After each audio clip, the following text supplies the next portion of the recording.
Oi, turma, do livro O Tempo Urge, Ronel Álvares Barbosa, no capítulo 9, Coragem.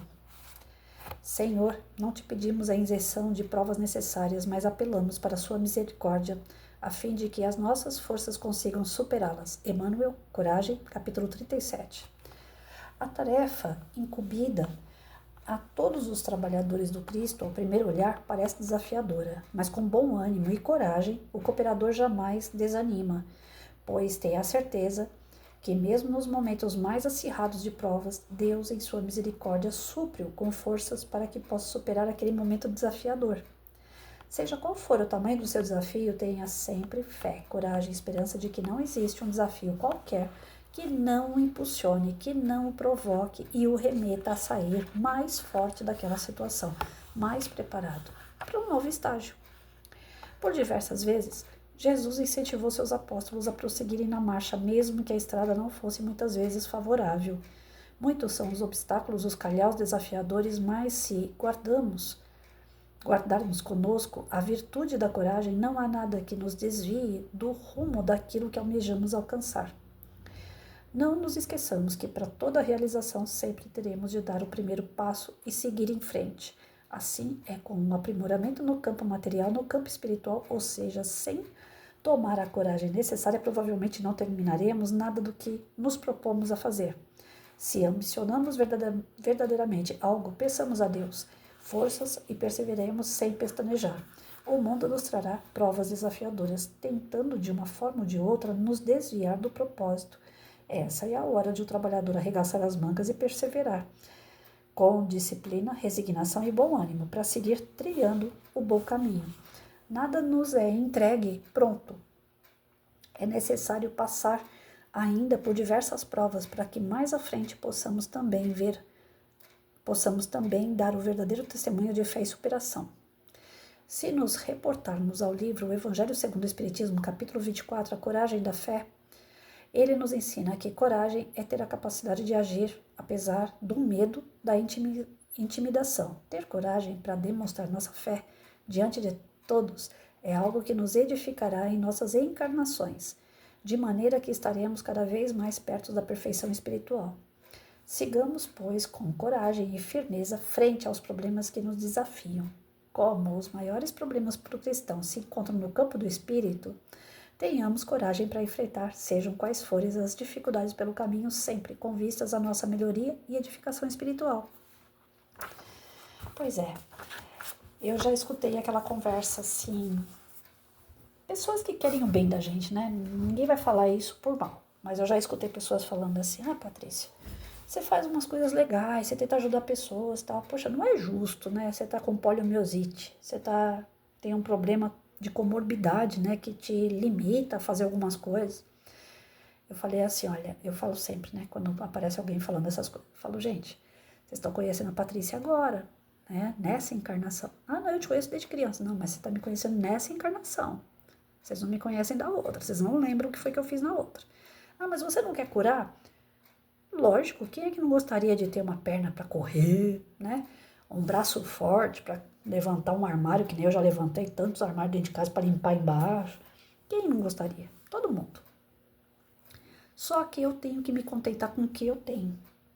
Ah, mas você se conformou, você não vai à luta. Como que eu não vou? Se eu faço tudo que o médico manda. O que eu não faço é aquilo que eu não consigo.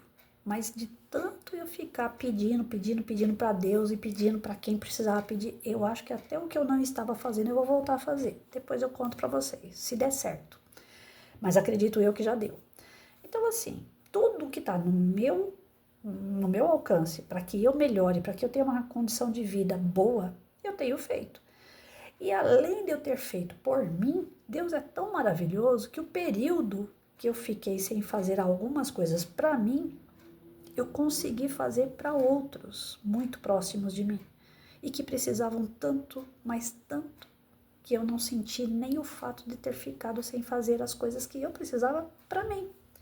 Porque a minha alegria de servir o próximo, de ver a felicidade do próximo, era a minha alegria, era a minha tranquilidade, era a minha paz. Então, gente, não tem nada nessa vida que aconteça à toa. Nada, nada, nada, nada. Eu estou fazendo as contas no banco lá e vendo até onde meu dinheiro vai esticar mediante a toda uma série de coisas que eu gastei para ver se eu consigo fazer outras coisas. E já entrou interocorrências, como eu falei no outro vídeo. Já entrou coisas que eu não esperava no meio da minha história. Coisas que eu fico feliz de poder fazer parte, mesmo que eu não estava esperando. E eu tô dando conta também. E eu sei que Deus tá só olhando para mim e falando assim, menina maluca, porque é assim que ele me vê. Se ele fosse um pai de 2 olhos, boca, mão, Deus uma hora dessa estava fazendo assim, essa menina é maluca, mas ela consegue. Porque eu sou aquela que eu me esforço.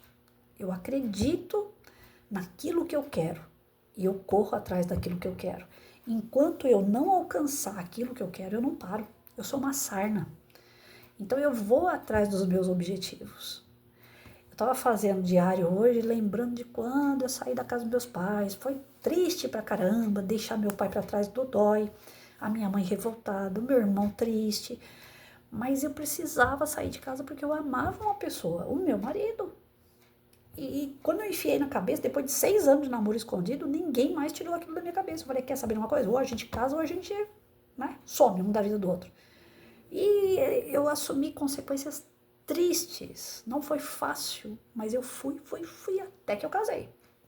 Até que eu peguei o papel no cartório e falei, agora já era. Agora ele é meu, né? Entre aspas, modo de falar. Ninguém é de ninguém. Então, assim, tudo aquilo que a gente se propõe, tudo aquilo que a gente quer, nós temos que correr atrás. Nós temos que acreditar. E Jesus falou que está tudo na nossa mão. Nós somos capazes de fazer tudo o que ele fez e muito mais. Então, quanto mais você arruma serviço, mais ele aparece. Quanto mais treta você resolve, mais treta aparece. Aí você vai falar assim, mas isso aí não vai acabar nunca? Não, graças a Deus, não vai acabar nunca. Jogo de videogame não dá aquela sensação de alívio quando você passa uma fase? Mas e depois? Vem outra fase. E nós estamos num videogame humano, um videogame espiritual. Nós estamos sempre nessa. Alívio, paz. Daqui a pouco problema de novo. Alívio, paz. Daqui a pouco problema de novo.